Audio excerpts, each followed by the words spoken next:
It's time to get gardening. Today's show is all about what you can grow. This is The Lift.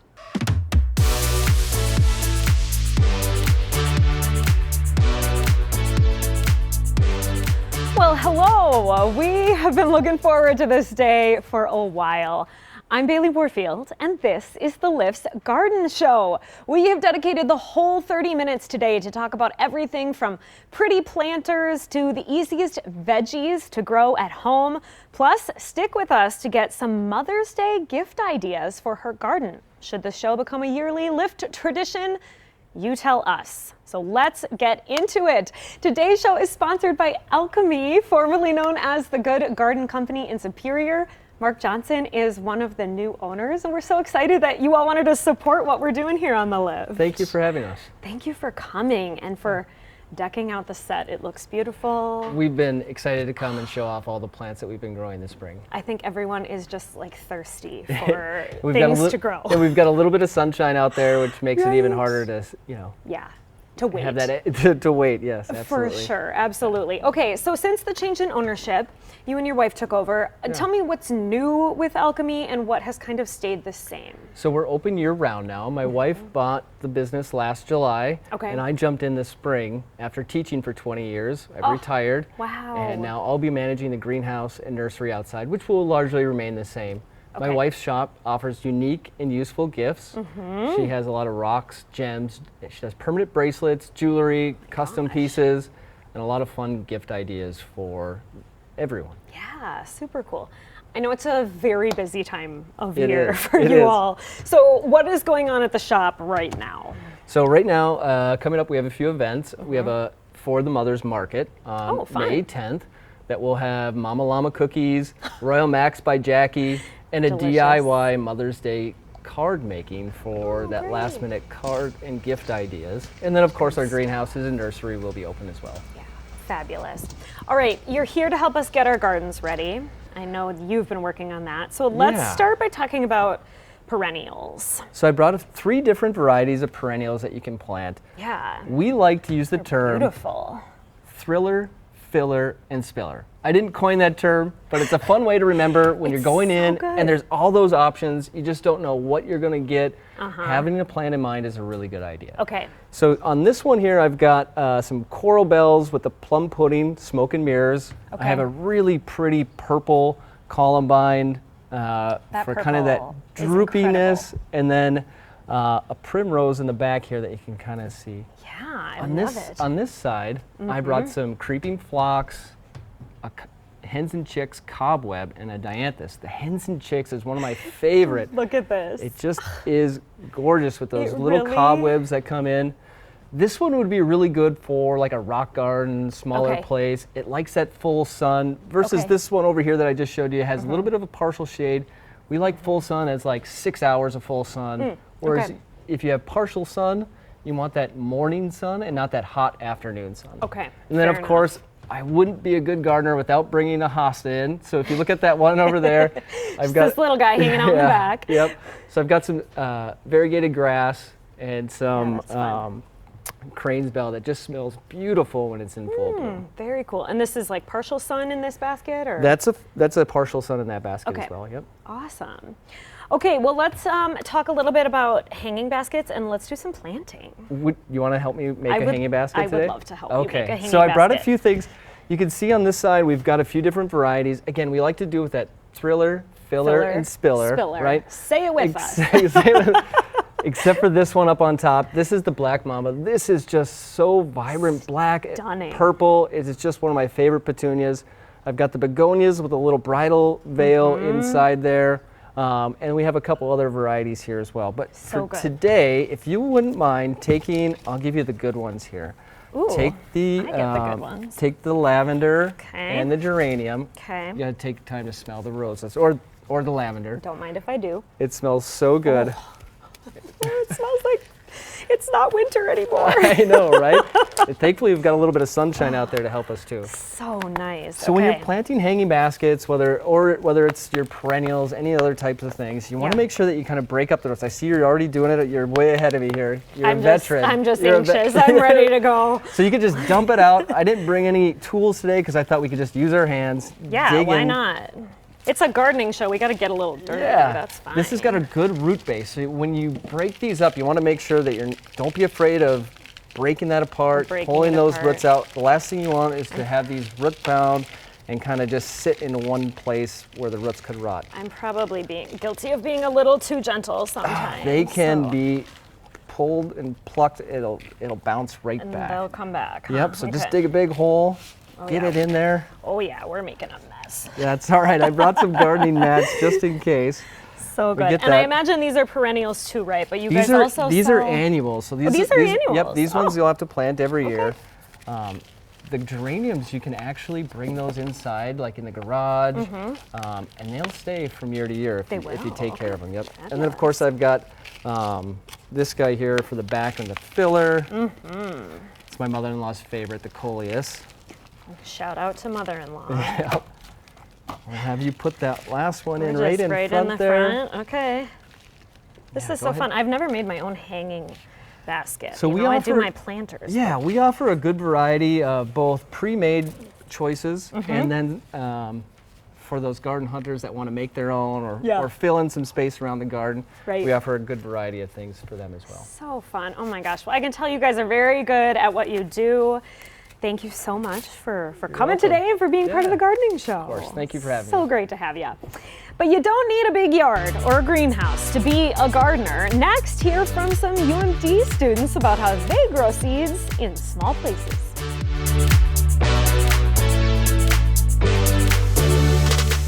All right, whether you have limited outdoor space or you just want to keep things simple, we have invited some experts on the subject. College students. Abby and Amara are from UMD's Plant the Revolution Club. Welcome. Thank you. Yeah, thank you guys for coming. So Abby, can you give us some background on what your group does? Yeah, so I'm the president of the club called Plant the Revolution. Yeah. Basically, the main goals of our club are to invite people out to the school's farm, introduce them to where food comes from, and just educate them on sustainability a little bit. Very fun. I love that. So where are you guys, how are you guys thinking about planting, I guess, right now? Yeah, so it is still early in the season, but it is soon enough to start your seeds. Okay. So here I have an example of what you can start your seeds in. There's plastic trays that you can just get from Menards, anywhere. And almost like a little tackle box or something. Yeah. Is sort of what it looks like. Yeah, and you can start them in anything. It could literally be an egg carton. Yeah. You know, save your recycling, do something like that. I love that. I also have an example of our seed starting mix. Okay. So this is just a brick of a good seed starting mix. When I do my seed starts, I mix it with compost to help your plants grow a little bit longer. Right. This brick does not have any sort of fertilizer in it. So adding some really helps your plants get jump started. Might need to add a little bit. Fair enough. Yeah. Very cool. And then I also have an example of some stuff that I have already started. So this little plant is a cucumber. Oh my gosh. It's so tiny right now. Yes. And then I also have some spinach. Oh, fabulous. Yeah, and all of these containers I saved from recycling or got from somewhere random. So anything easy to get things that started. you can get your hands on. I love it. So Amara, these are the kinds of things we can start indoors, but when I think indoor planting, I think like house plants. Right. What else do you like to grow indoors? Yeah, I mean, in terms of houseplants, I'm a big houseplant person. Yeah. I've gotten a lot of things from like big box stores, actually. So like the Costco, Walmart, even like Costco sometimes. You can really kind of shop around, find some really great deals on collector plants. Kind of adds to the fun of it a little bit when you score a really fun plant. Yeah, but totally. Yeah. Abby, do you plan to replant these guys outside once they get big enough? Yeah. And it's warm enough? Yes. Around The here? spinach I could do inside, you know, in a windowsill or something. Okay. But the cucumbers get tall and they would need some support from, you know, I think there's some tomato baskets you can use and that kind of thing. Sure. Sure, absolutely. So what's the difference in caring for indoor plants versus, you know, maybe a traditional veggie garden? Yeah, I would say you need to watch how much water you're giving them. So right here I have a water meter, and this is what I use to make sure that they're not too wet or too dry. Neat. Or there's not water sitting at the bottom of your That's really plants. helpful. And these are pretty cheap. You can get them at Walmart, Fleet Farm, anywhere. I love it. Amara, do you have any tricks for indoor plants that you've found have just worked well? Ooh, I would say a lot of it is about repotting. Making sure that you're using a very kind of chunky soil for most plants so that the water is not staying in the soil for too long. Right. That can lead to root rot, which is a lot of people's issues with growing houseplants is rot. So Absolutely. proper drainage as well, making sure that your pots are nice and Right. But no reason that if you live in a small space, if you're in an apartment, you can still grow some absolutely. things, right? Yes. And then you said microgreens and veggies. You've got some yeah. seeds and stuff for those over here. Yeah. That's fun. So these can grow in a tray, similar to something like this. Okay. Um, Easy. just fill it up with dirt, and then when they sprout, they're ready to eat. You could just cut them off near the dirt. You can eat them or add them to your salads, anything. Oh, I love it. That is great. All right, well, don't go anywhere. Next, we will talk about how gardening can also help you waste less in the kitchen. This plant-focused lift brought to you by Alchemy Superior continues in 2 minutes. We're a week out from Earth Day, but it is still Earth Month, so continuing our garden theme here now, April Hepikoski from Zero Waste Duluth is on to talk to us about growing food. Thanks for coming back. Thank you for having me. So let's start with using what you already have to grow. Yes. And I was just freaking out about this potato because this is a potato. We're talking all about easy to grow plants. All you do is have to forget that you had potatoes, leave it in your cabinet for a couple months, and it'll start to sprout, and then you just put it in some dirt quick and it starts doing this. It'll go in my garden soon, and That's totally never happened to me, that I've forgotten about potatoes in my cabinet.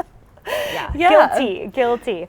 Okay, a couple other things I know that you said you can use scraps easily to regrow.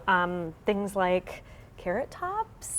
yeah, so if you cut off the top of a carrot, you can put it in water and then plant it, and it'll regrow. Amazing. Celery, cut the base off.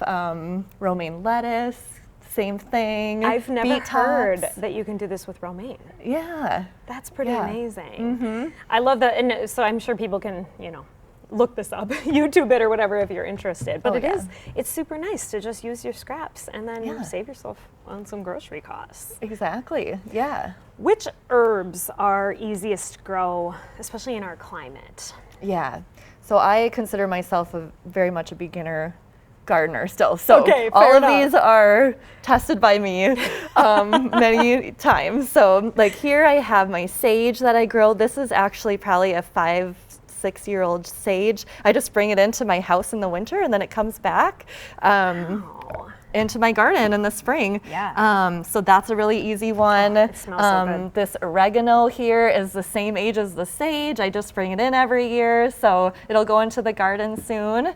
Other beautiful. plants, let's see, other herbs would be Let's see, thyme. thyme, Can you go peppermint, rosemary.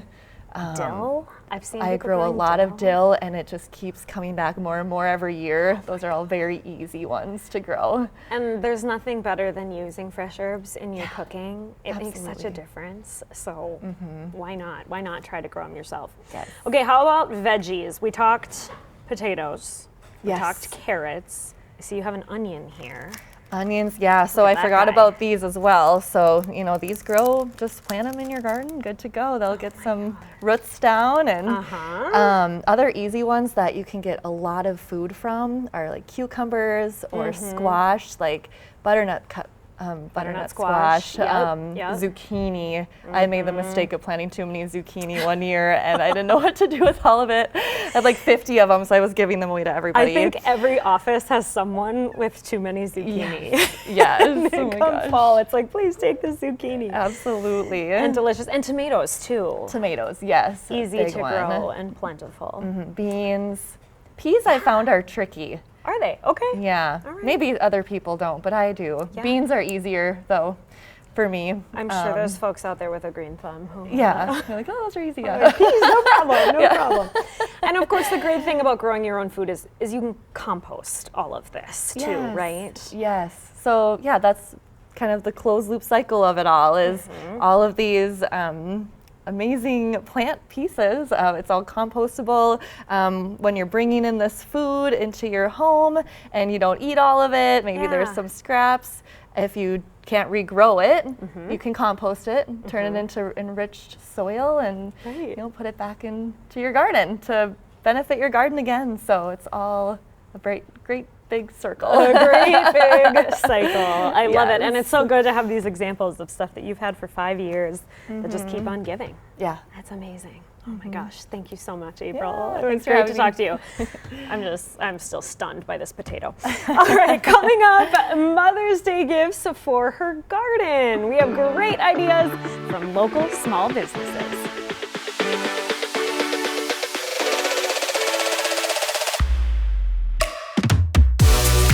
Oh man, it is so refreshing to be on a set filled with beautiful plants. Shout out to Alchemy Superior for bringing the Lifts garden show to life, literally. We just love it.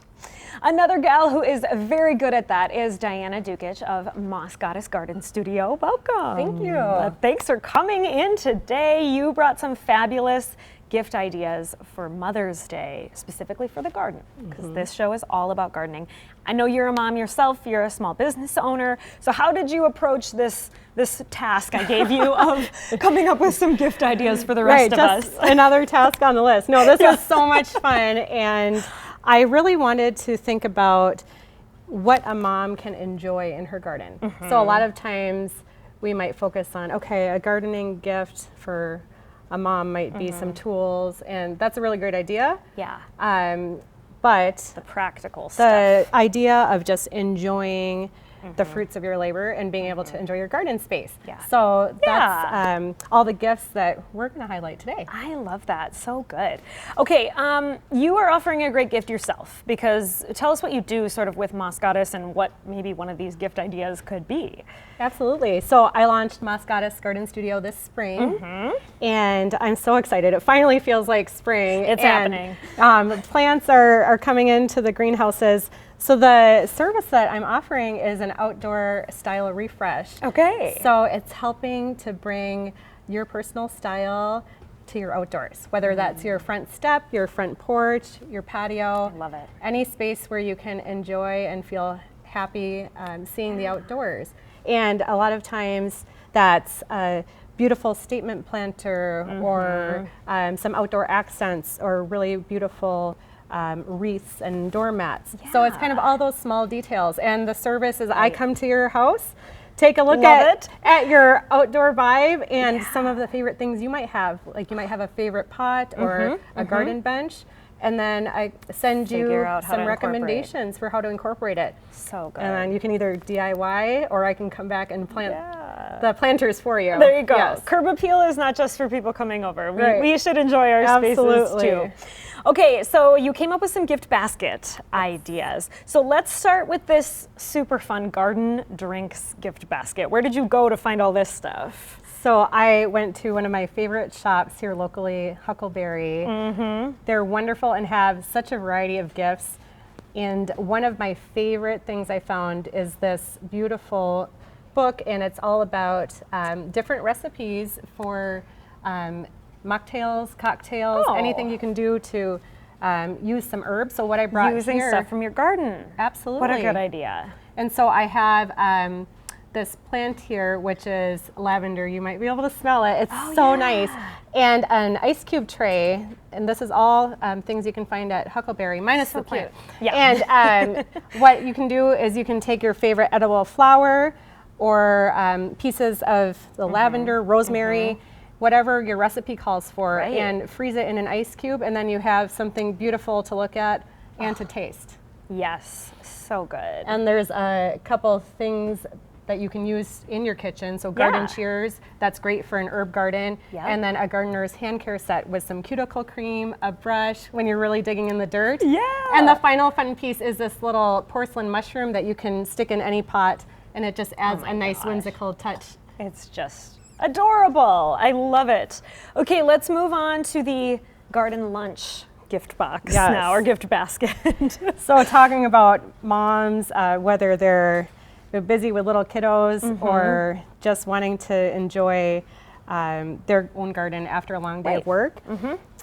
And this is just the most beautiful little placemat that you can have. I have 2 of them to give partners the idea, hey, if you want to prepare a lunch for that special mom, then you can set out a placemat. We have this beautiful salad serving set with rattan handles. I thought that was so unique. Cute. And this is all from the Duluth Kitchen Company. Very natural feeling. Yeah, absolutely. And then a lovely Mother Nature tote bag for doing your bringing the veggies in. Bringing the veggies in, and then you can store them in these beautiful reusable storage bags.